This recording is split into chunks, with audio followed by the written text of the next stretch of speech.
The home of the common Joe and the common Sally in the know, even more so than all those media talking heads. The amazing journey and the turn of the worm of the Oklahoma Sooners and Brent Venables has come full circle as they finally played their first game of the year.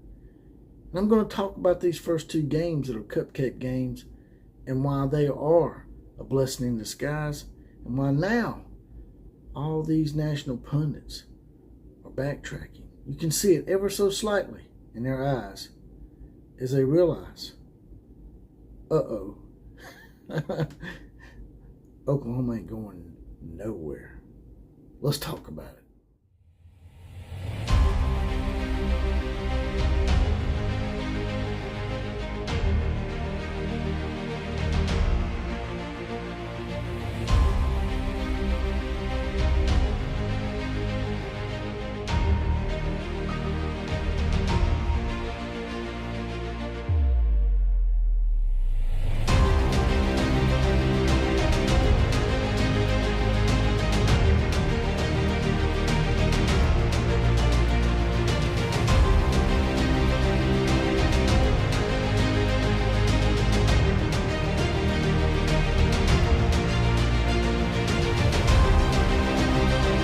This is the OCF Productions in conjunction with Prestige Worldwide.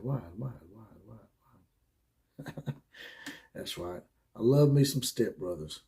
Probably the best comedy of all time. But I am JPC. This is the OCF. That is the Outlaw of College Football. And today I just want to talk about the great journey of Oklahoma. It's finally come full circle now. They got their first game under their belt.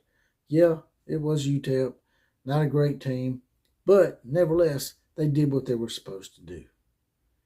And you had even a player in the locker room hollering across the room. I think it was Brandon Drum. Coach, I will run through a wall for you. Now, let me ask you boys and girls out there. You think any USC players would be saying that? Have you heard any of those USC players saying that? Did Oklahoma players last year ever say that about Lincoln Riley? No. And while everybody was gleefully and spastically about to wet themselves in a very perverse manner last year, those that hate Oklahoma, like Colin Cowherd, were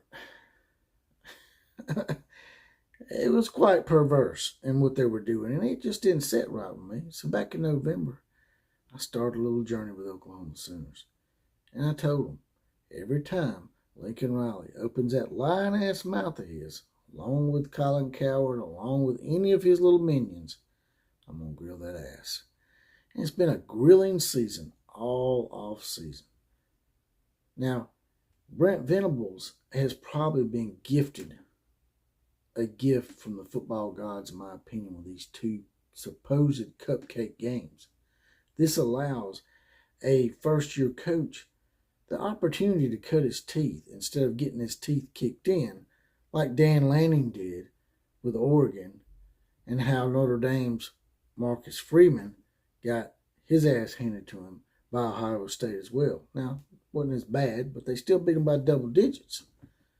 Whereas Brent gets to cut his teeth, learn how to organize, and not have to do it in a stressful manner.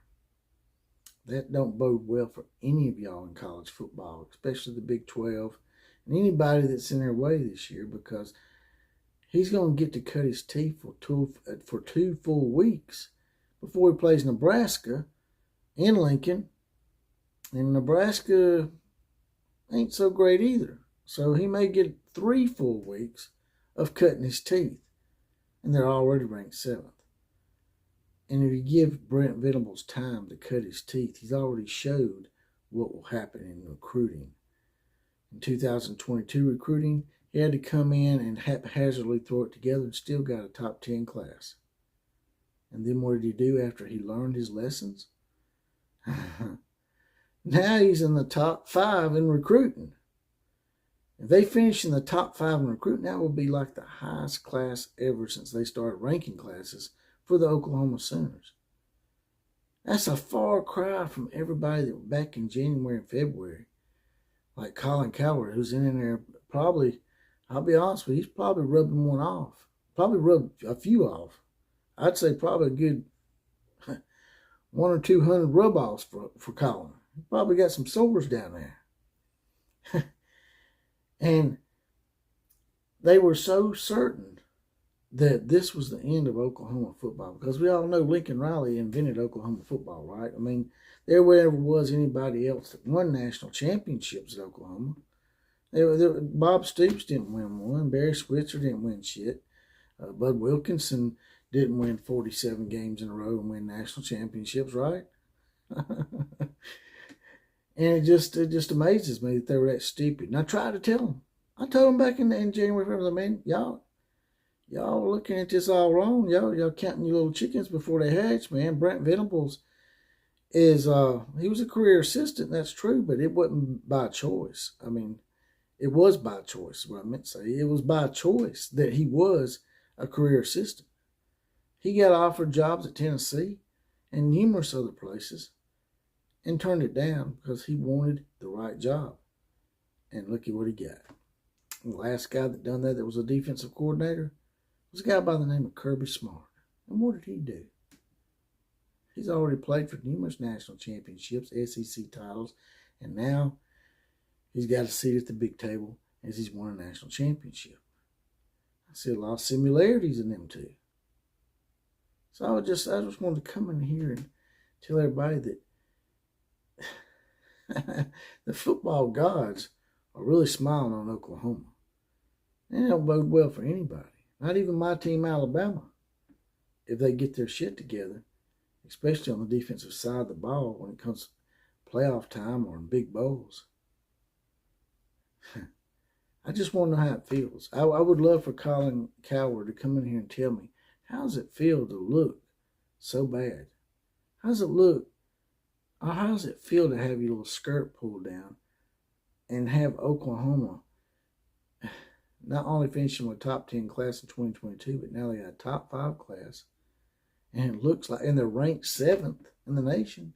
They're ranked ahead of USC. How does that feel, Colin? How does it feel to look like a complete idiot? Well, hell, you probably already know the answer to that, because you look at your ass, you look at yourself every day in your little mealy ass mirror. And that's all I got to say about that.